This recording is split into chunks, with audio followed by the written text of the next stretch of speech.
Bismillahirrahmanirrahim. Assalamualaikum warahmatullahi wabarakatuh. Baiklah, saya Siti Sarah dengan NIP 243700096 akan menjelaskan materi konsep dasar ilmu ekonomi yaitu perdagangan internasional dengan dosen pengampu Dr. Haji Zul Abdal MPD dan Afandri Jasiriwo SPD MPD. Perdagangan internasional. Yang pertama ini saya akan menjelaskan tentang pengertian dari perdagangan internasional. Nah, perdagangan internasional ini adalah pertukaran barang, jasa, dan modal antara negara-negara di seluruh dunia.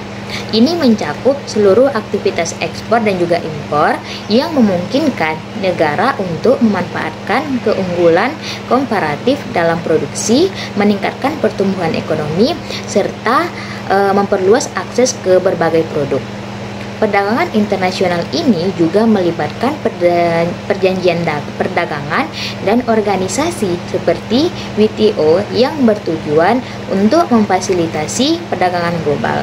Namun, perdagangan ini dapat menghadapi tantangan seperti defisit neraca perdagangan dan juga hambatan transportasi.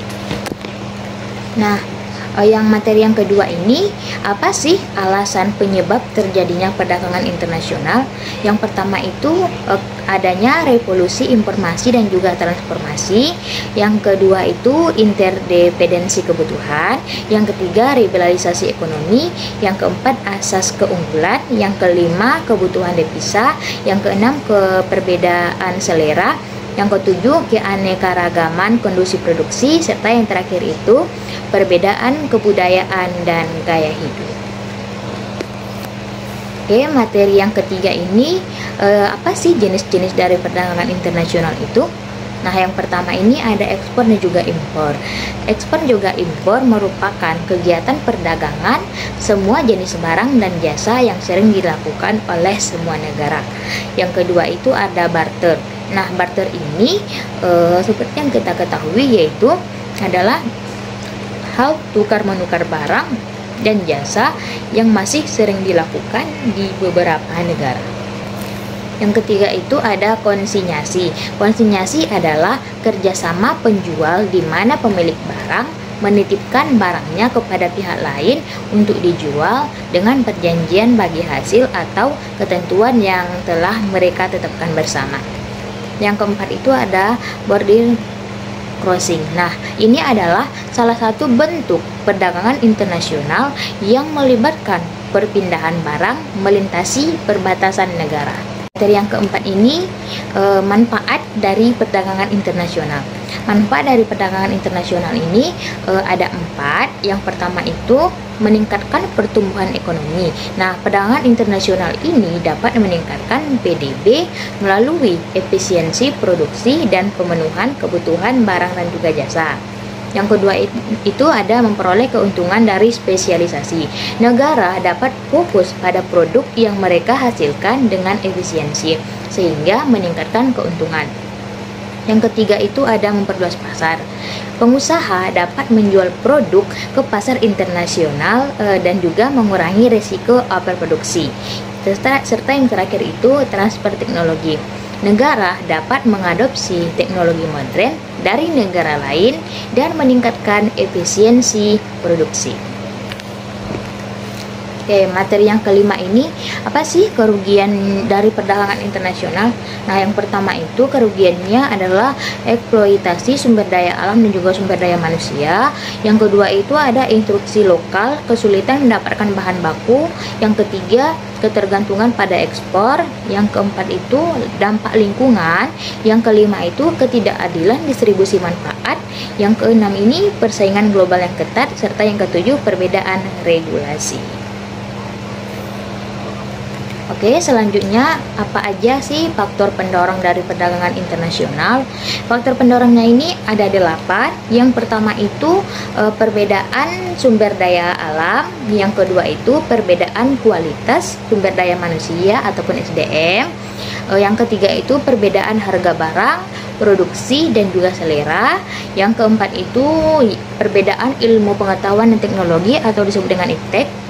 Yang kelima ini ada pendapatan negara. Yang keenam itu infrastruktur dan juga transportasi. Yang selanjutnya ada kondisi ekonomi global, serta yang terakhir itu ada perbedaan budaya.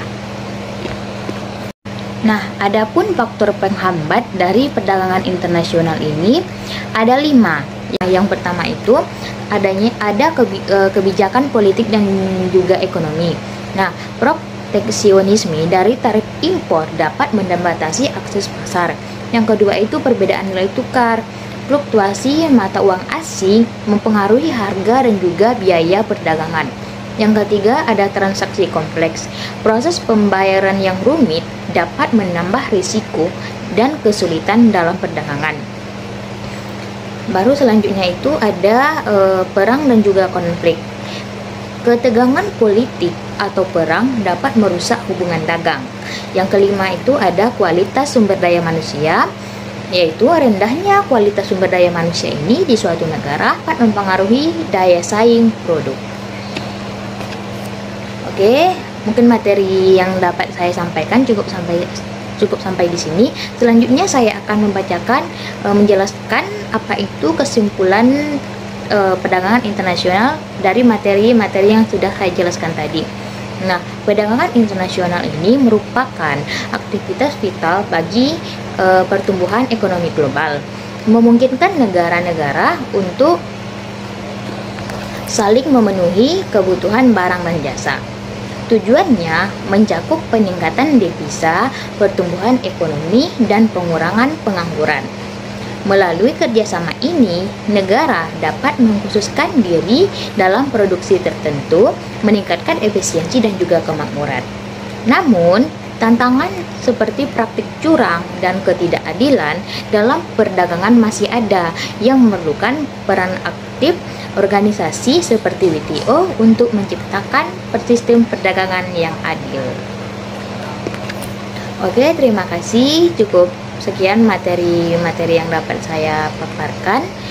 Jika ada kesalahan kata, saya mohon maaf. Saya akhiri dengan wassalamualaikum warahmatullahi wabarakatuh.